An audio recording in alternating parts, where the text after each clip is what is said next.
साक्षात भगवंताचं दर्शन होते। डोळे उघडून बघा आता, साक्षात राजस सुकुमार मदनाचा पुतळा रवी शशिकळा लोपलिया आणि भगवान विष्णू माझ्या ध्रुव बाळाजवळ आलेले आहेत आणि ध्रुव बाळाला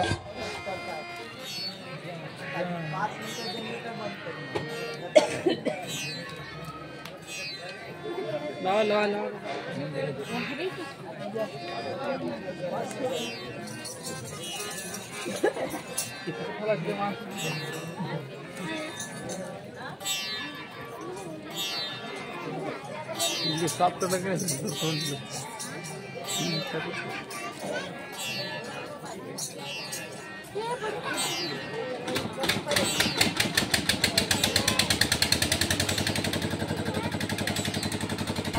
आणि ध्रुव बाळाच्या नेत्रामध्ये साक्षात ती प्रतिमा अदृश्य झाली। साक्षात भगवंत त्या ठिकाणी प्रगट झाले। सर्वांनी टाळीवाजवून स्वागत करा।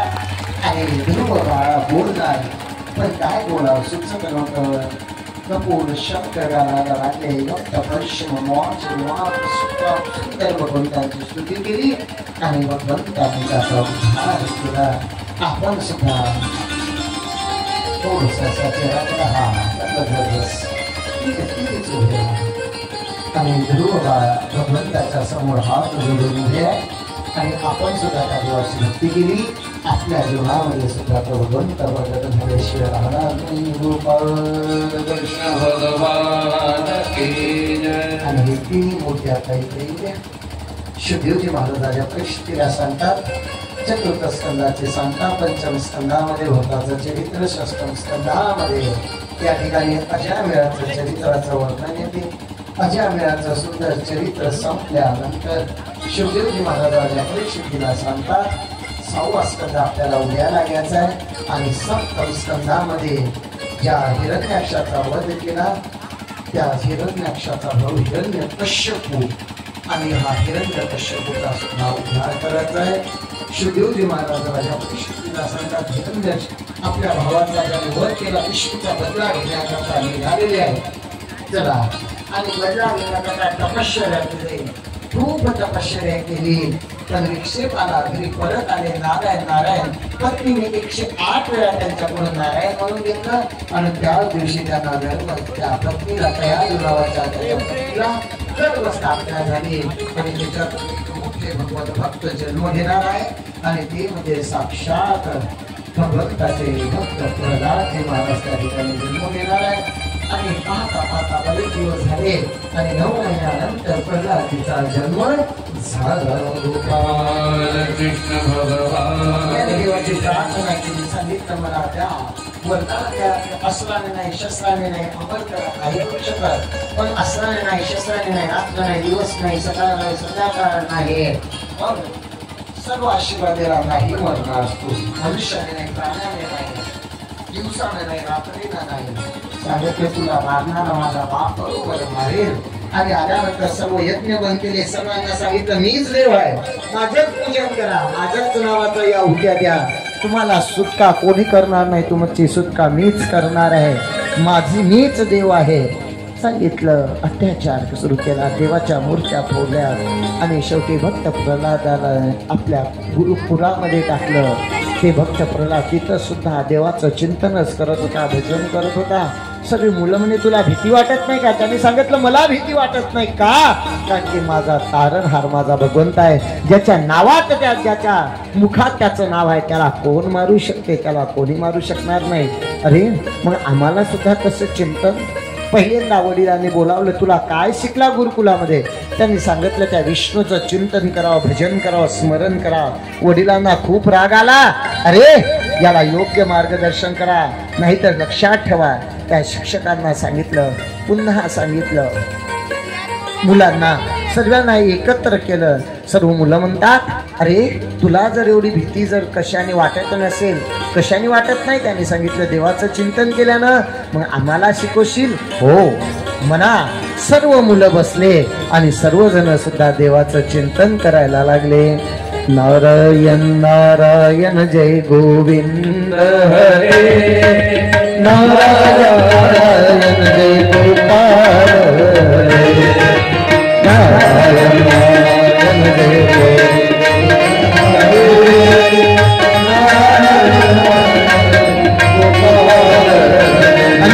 चालू आहे कीर्तन करता सर्व सवंगडी आले आणि ते चिंतन करायला लागले. हे त्या गुरुकुल्या लोकांना कळालं. ते गेले त्यांना मारायचा प्रयत्न केला पण जशी काठी मारली मुलाला आणि व यांच्याच खांद्यावर.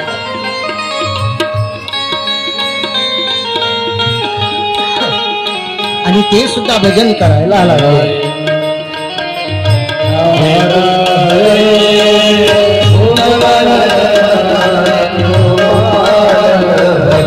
आणि करता आता शेवटी सर्व सैन्य आलं.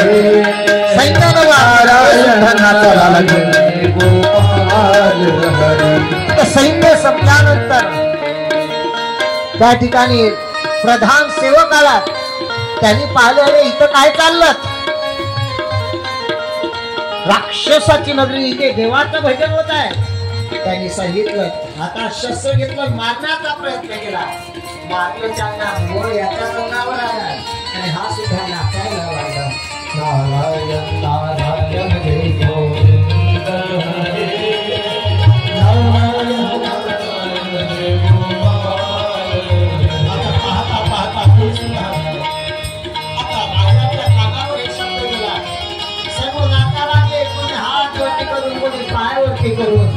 छोटे छोटे सवंगडी सर्वजण या छोट्या मुलांना उभं करा. आणि ते सर्व नाचायला लागले गायला लागलेले आहे. आणि गाता त्या ठिकाणी हिरण्यकश्यप आला आणि म्हणल्याबरोबर सर्व स्तब्ध झाले आणि सगळ्यांना वाटलं आपल्याला मृत्यूदंड मिळणार. तेव्हा त्या ध्रुवाला फक्त प्रल्हादाला मारण्याचा खूप प्रयत्न केला आणि प्रयत्न केल्यानंतर हत्तीच्या पायाखाली टाकलं. त्याला इमारतीवरून त्याला डोंगरावरून फेकलं. तिकडं त्या तेलात टाकलं पण कुठंच सुद्धा नाही बघा. कारण तारणे वाला आहे बाबा, बचाने वाला आहे बाबा. एक दिवस त्याला बोलावलं आणि विचारलं रे माझ्या तेवढी शक्ती आहे मी कशानेच मरू शकत नाही. अस्त्राने नाही शस्त्राने नाही कशानेच नाही. हातात गदा घेतला आणि जोर जोरानं हसायला लागला. महाराज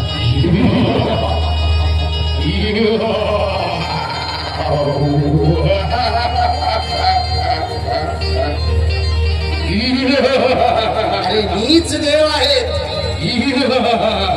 आणि मला तू भीती दाखवतोस. मला जगात कोणी मारू शकत नाही. आणि भक्त प्रल्हादापाशी येतो आणि भक्त प्रल्हादाला म्हणतो रे कोणाच्या भरोशाने उभा करतोस. कोण हा तुझं रक्षण करणारा. तेव्हा भक्त प्रल्हाद म्हणतो माझं रक्षण करणारा माझा देव आहे. कुठे तुझा देव. संपूर्ण सृष्टीत माझा देव आहे. ईश्वर सर्व होताना या खांबात तुझा देव आहेत का. हो म्हणल्याबरोबर तो जातो खांबाला कान लावून पाहतो. गाडी मागवला आणि खांबाला जसा कान लावतो. कान लावल्याबरोबर नरसिंहासारखा आवाज येतो आणि त्या खांबावर लात मारतो. जशी लात मारतो त्या लाते बरोबर खांबातून नरसिंह साक्षात भगवंताचा अवतार होते आणि दोघांमध्ये धमाचा मसलत होते. सगळ्यांमध्ये काही वाजत स्वागत करायचे वाचाय आणि दोघांमध्ये युद्धाला प्रारंभ होते. आपला जो वेळ नाही लवकर युद्ध सुरुवात करा. शुभोजी महाराज राजा परीक्षितला सांगतात नरसिंह भगवंत आणि हिरण्यकश्यप दोघांमध्ये युद्ध सुरू होते. कधी हिरण्यकश्यप होतो भगवंत कधी भगवंत त्याला घेतात आणि आपल्या मांडीवरती पाडतात आणि मांडीवरती पाडल्यानंतर आता त्याला मारणार तेव्हा हा दुष्ट हसायला लागतो.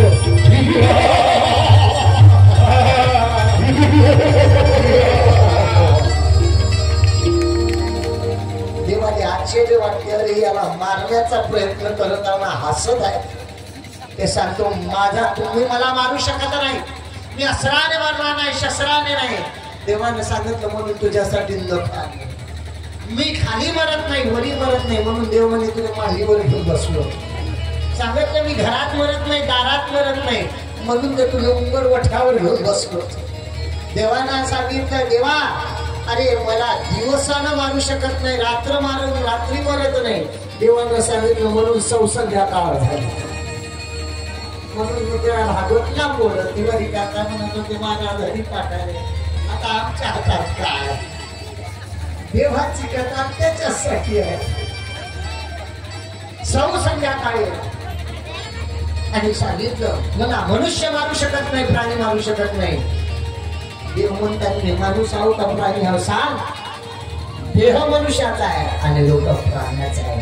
त्या देवाला जर ताराच असेल तर तो कसा तारते, मारायचं असेल तर कसा मारते, आणि त्याला व्यसन सोडवायचं असेल तर ते कसा सुद्धा तुमच्याकडून व्यसन सोडून घेतल्याशिवाय राहत नाही. फक्त तुमची इच्छा शक्ती पाहिजे.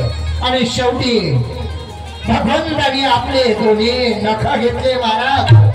अरे दोन्ही नख त्या हिरण्याक्षाच्या हिरण्यकश्यपूच्या पोटामध्ये खुपसले आणि जोरात त्यांनी आतून घेतली आणि दोन्ही नखाने त्याचं पोट फाडलं आणि त्याचा उद्धार केला भगवान कृष्ण भगवान. आणि त्या ठिकाणी सर्व भक्त मंडळी नाचायला लागले. गोपाला गोपाला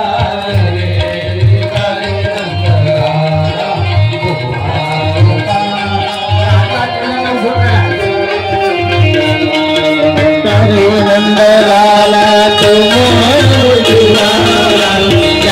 नंदलाला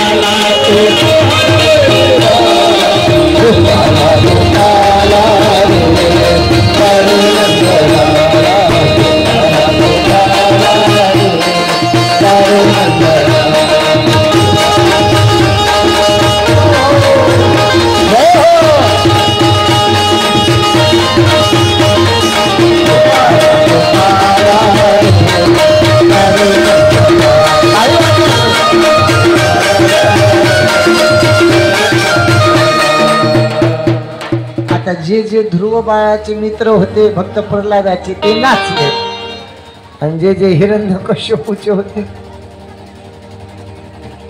आणि देवाने त्याला आपल्या मांडीवर बसवलं आणि देव त्याचा लाड करायला लागला. तर देवाला हात आहे का नको खूप सर त्याच्या डोळ्यात, म्हणून आपल्या जिभीनं त्याचा लाड करायला लागले. भक्ता राखे पायापाशी भूषणाशी सहाय. आता ते हिरण्यकश्यपू किती वेळ ठेवतात, दोघं चौघ जण या चांगलं गावाच्या शिवाच्या बाहेर नेऊन फेकून द्यायला. चौघ जण या, 4-5 जण या. हिरण्यकश्यपू काही लहान नाही. वासुदेव महाराज चांगलं उचला पाच आणून टाकायचं. गोपाल कृष्ण भगवान हिरण्यकश्यपूचा वध म्हणजे दारू बिंडी तंबाखाचा. सर्वजण हात वरती करा. हरे नमः हरे नमः हरे नमः हरे नमः हे म्हणतो आपण सर्वांनी हाताने टाळी वाजवा आणि मुखाने श्याम म्हणून आपण सर्वांनी भजन करा. राधे श्याम राधे राधे गोपाल कृष्ण भगवान की जय. आणि आज श्रीमद भागवत कथेचा 3रा दिवस, 3रं पुष्प बोलले त्याच्या दिवसावरती. उद्या आहे कृष्णाचा जन्म. काय आहे कृष्ण जन्म? एवढ्या नाही, जरा जोरात सांगा. काय आहे उद्या कृष्ण जन्म. आणि रोज आपण संसारासाठी लढतो ठरतो. साध्या मुलाच्या जर एखाद्या जन्मातलं नाव ठेवायला जात असलं तर किती सजून जातो, किती थकून जातो. पण उद्या जीवासाठी नाही, उद्या माझ्या देवाच्या लग्न, देवाच्या जन्माकरता सर्वांनी सुंदर उद्या पिवळे वस्त्र धारण करून याचे. कोणत्या रंगाचे? पिवळ्या रंगाचे वस्त्र सर्वांनी परिधान करून याचे. आणि जे छोट्या छोट्या मुली आहेत उद्या शाळा तर सकाळूनच राहते. उद्या जेवढ्या छोट्या मुली आहेत मोठ्या मुली आहेत त्यांनी सर्वांनी साड्या नेसून कोणी घागरा ओढणी नेसून उद्या मस्त सुंदर शृंगार करून देवाच्या जन्म महोत्सव आपल्याला साजरा करायचा आहे. आणि ही सर्व तरुण मंडळी तुमचे मारुती भाऊ वैभव भाऊ तुमच्या